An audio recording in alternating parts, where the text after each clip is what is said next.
This video is made for all of my Bernina 880 users that work with a Mac computer. So you're using your computer to transfer designs to your USB stick, whether using the Bernina one that came with this machine or your own USB stick. Make sure you're using one of the smaller sizes, like a 1 gig stick.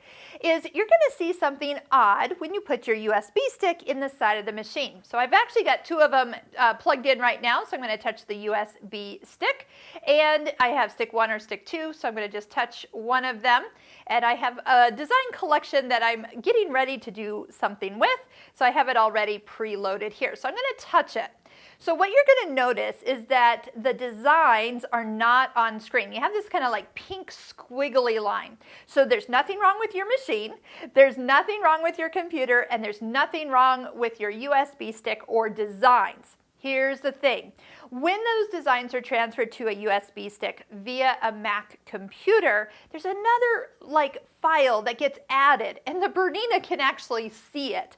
And it gets added at the beginning of the grouping. So it looks really weird. And if you look at the file name, it says _, and then the name. And those are the ones that are just there. But how do you find your designs? So right here you see I have pages 1 through 16.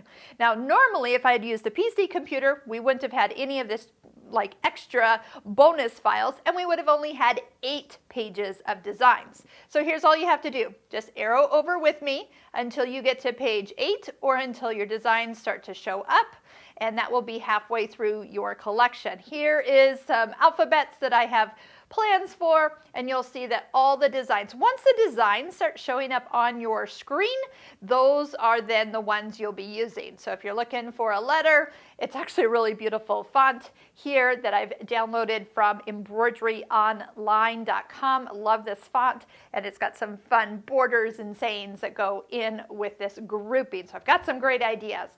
The other thing to note is you still want to download only the EXP or DST file format for using on your USB stick. So those are the formats that this machine will recognize. And then if you are using a Mac, you are going to see those little lines. It's not a problem. Just scroll past them and you'll be ready to embroider as soon as you see those designs pop up on screen.